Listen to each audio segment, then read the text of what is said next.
guerre de Chine entre dans sa 3e année. À Tientsin, elle vient d'être marquée par un incident d'une grande portée internationale qui fait en ce moment l'objet d'une négociation anglo-nippone.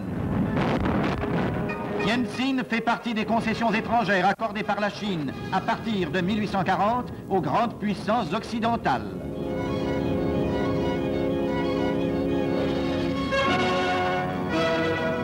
À dater de cette époque, des ports s'ouvrirent, puis des villes où les Européens pouvaient librement commercer. Ils y jouissaient de l'exterritorialité diplomatique et du droit d'avoir leurs propres tribunaux et leur propre police.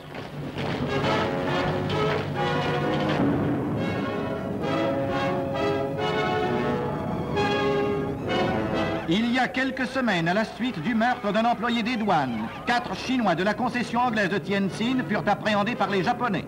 Déférés devant les tribunaux britanniques, les inculpés protestèrent de leur innocence et les Anglais refusèrent de les livrer aux Japonais.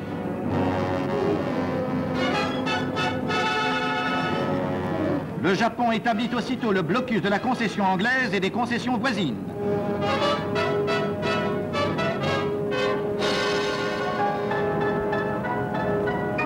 Quiconque désirait passer dut se soumettre à des fouilles parfois vexatoires.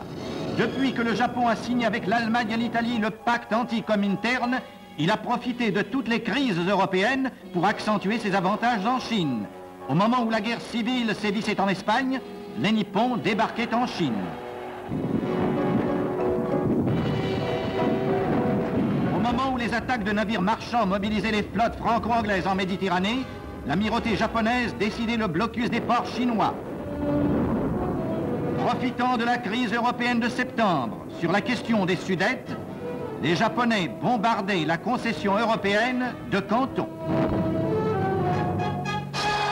Au moment de l'occupation de Prague, ils s'emparaient de l'île d'Haïnan. Pendant la conquête de l'Albanie, ils débarquaient dans l'île Spratly qui peut, comme la précédente, menacer les possessions françaises.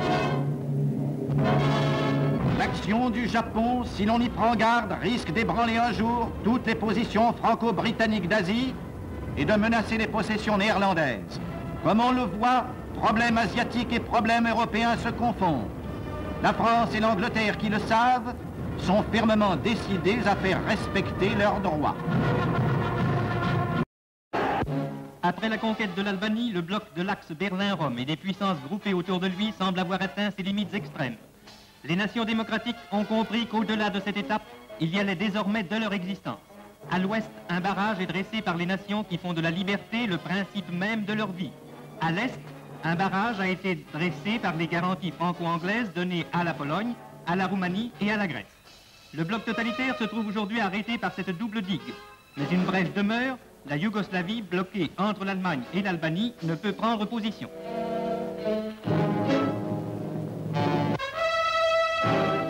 De son côté, la Bulgarie, qui revendique des provinces roumaines voisines, reste en dehors du front antitotalitaire. Mais la Turquie et la Russie sont sur le point d'y entrer à leur tour. Cependant, l'annexion de l'Albanie a rendu plus critique le problème méditerranéen.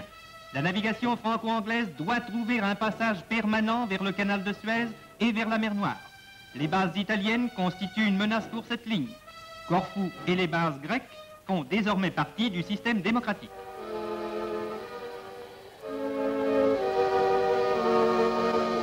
La partie occidentale de la Méditerranée est surveillée avec autant de vigilance. Une escadre allemande ayant pris le départ pour aller croiser